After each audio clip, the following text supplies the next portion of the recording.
Korokayo mukahumuro kandi tuchenjera na programu eji Church of Uganda Anglican half hour bitu ntwenjera kusima mukama ahabwiye omuntu ori aha programu hadachikeji kandi okiriyo no hurikizo bujuruzi bo mjenyi witu izubere mbwenu Reverend kohika specifically irunaku rwenyine urwo bugana Kristo hija habahoki hati na navyo ntomukazi wanje ko yamazire kujunwa bashaba kwahwire myeze nkamukaga yagaraka yeje ati Yesu byankozire nibitangaza tukonka iki cyumuremere cyo mushira wanje kujunwa ati mwe nanye nazagaraka hina birendi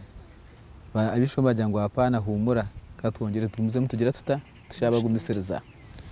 so kwabira hwireho omwaka gumwe exactly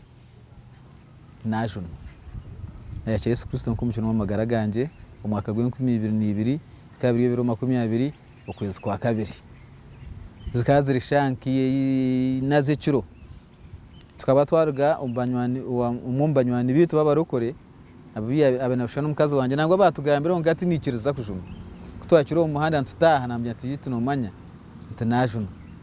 nangwa ati mbweshi mbatere sumbagambire tikashati wono bagambira ki niye nakugambira ko namazire kumugambira echo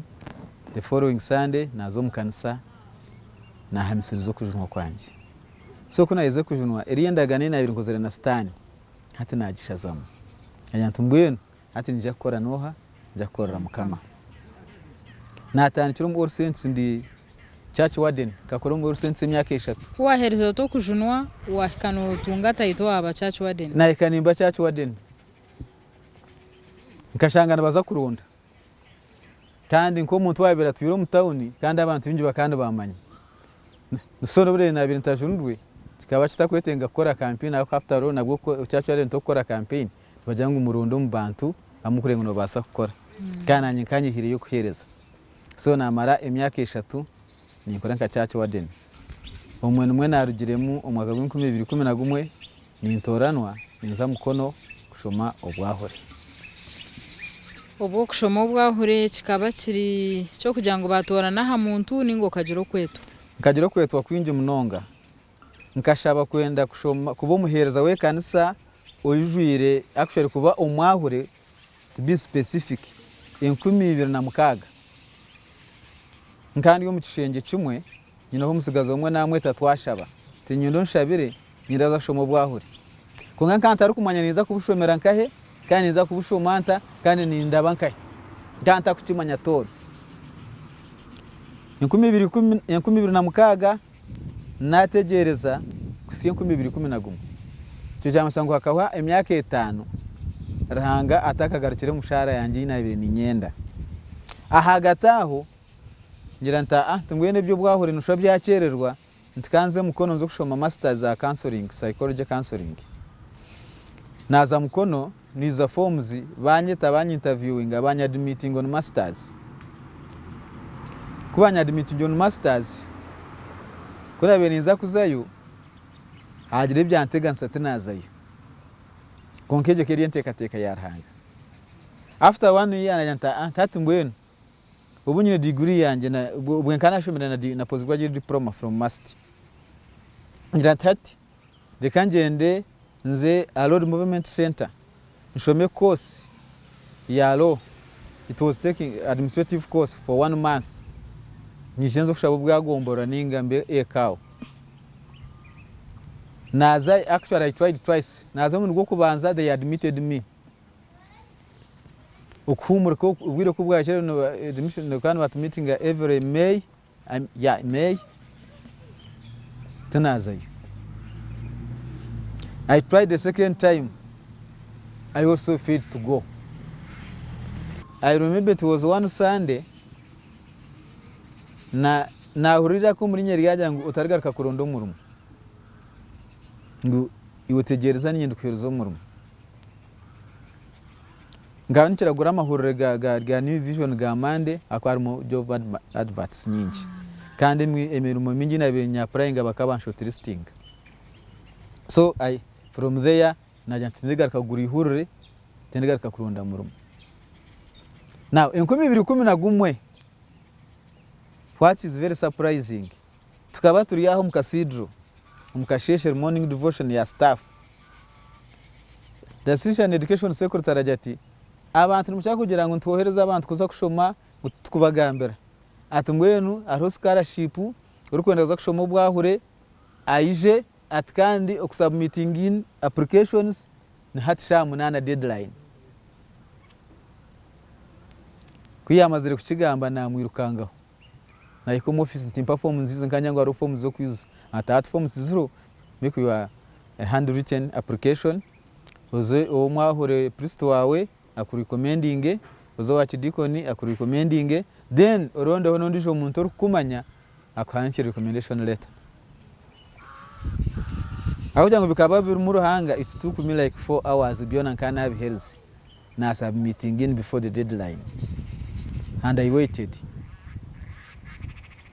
2 months. I think it was in the third month I was even lost hope nkana birugiro tuna birendi aho purani banteresumu ngo akana biro nkabishatu ngo you have been shortlisted gukora interview nija twakora interview ya diocese nangwa ababino bakoresha interview jo bakateka tubaracetegerize kajya ngo bwa kino yenda kuza kushoma kandi ko tura bwacyo takaza kushomaga nabagira nti nturanyenda kushoma konka tinka manyaga okwabazayo abaza kushoma bwahura hibara abantu birabe ntura mweneri ubure ibintu bwenshi manyire kandi kunshi manyire nanye nagira nti nakitamwa mani they actually laughed mambuze bintu bibuzo nabigarukamu to their satisfaction tukaturi abantu 8 baselecting abantu bashatu nata isumu zanje na star off kandi kakuryo kuza kugira ngo nzakora another interview from Mukono University kandi ebiro bikabiri hikwika mwe tukatwinde kuyuza other forms ezi bishop yabashimira kuba na signing kuzitwara Mukono mwenu bakandonda isumu zona zikazitaro ngo n'umuntu wona bayano mamanyango namanya bakamutumaho gendo turotere nanka usiya hibambwenire kandi nanyikisha giza form then the following day bakazitwara Mukono after like 2 weeks bakatweta Mukono tukaza tukakora another interview for being to be admitted on the university program nuko narabire honse so natunga full sponsorship. The University of Mukono was paying then the diocese was all contributing accommodation and food. Okay. So okushoma kwanje nyuki nabe ni nyeronda transport yonka ibindi byona mukama byona kagirata akabikora mbwenu kwihaho bonire Kristo orugendo rwawe rwona na mukama mpaka nedishaha urebire Mukono kigwa mukama ogukora biso mbintu bitari umwe nabi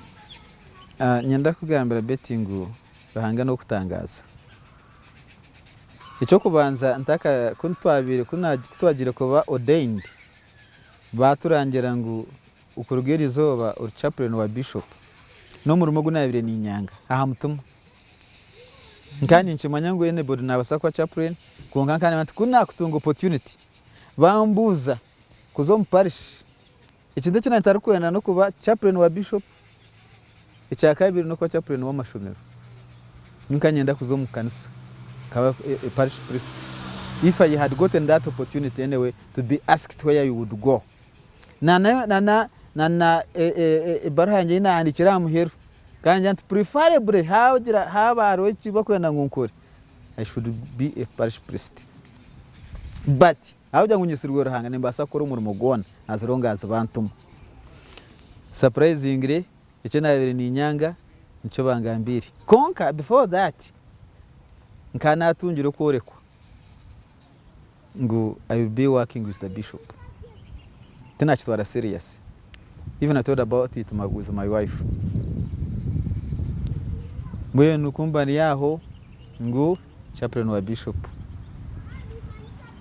was not surprised that one kana atungira that revelation then kanda handi n'umuntu nabintar kwenda but finally the spirit led me yati ikikuru shaba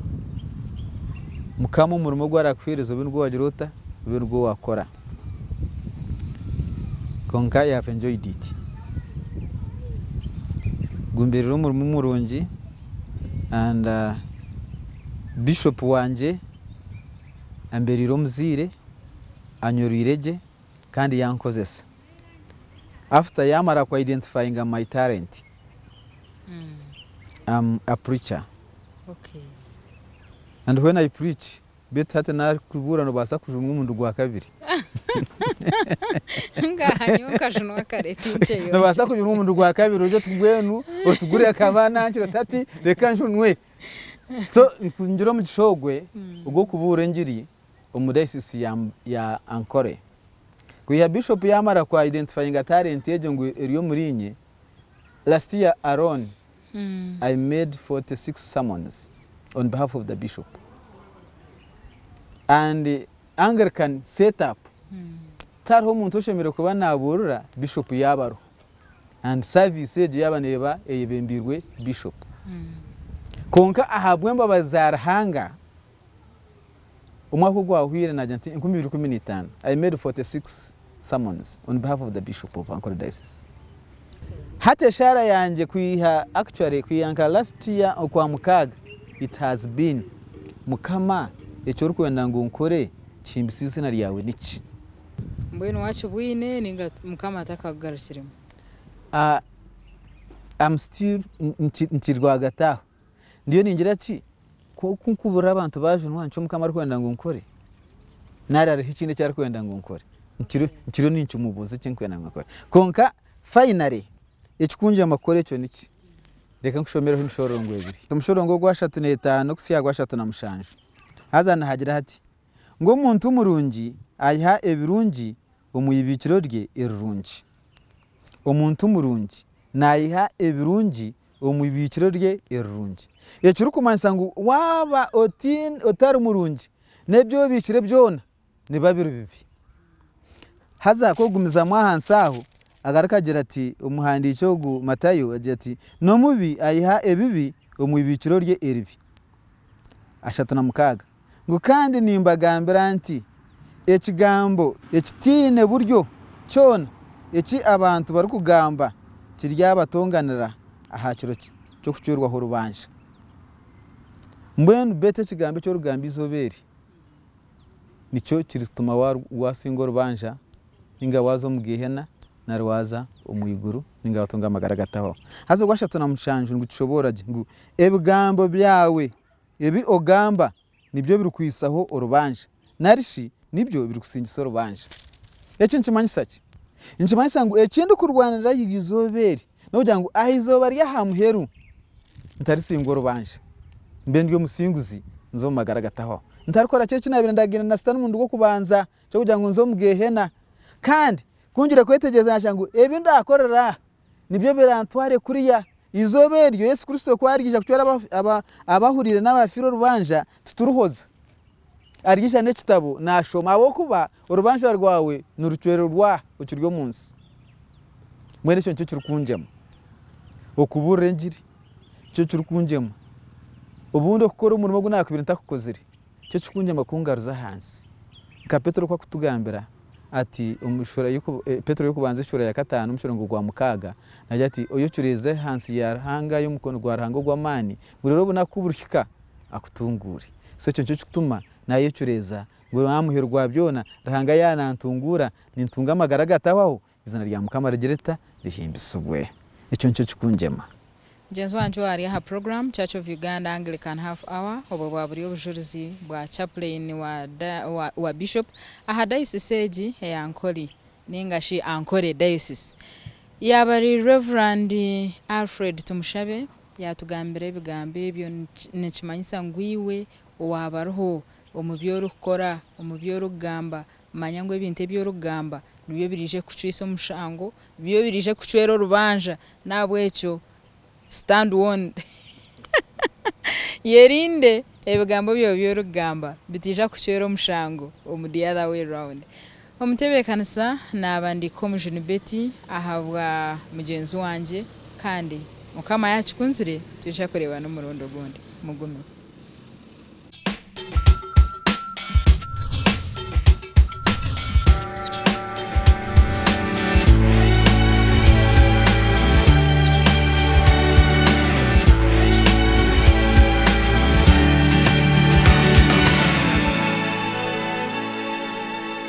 Church of Uganda Anglican Half Hour yabane kushitiwahila ka Uganda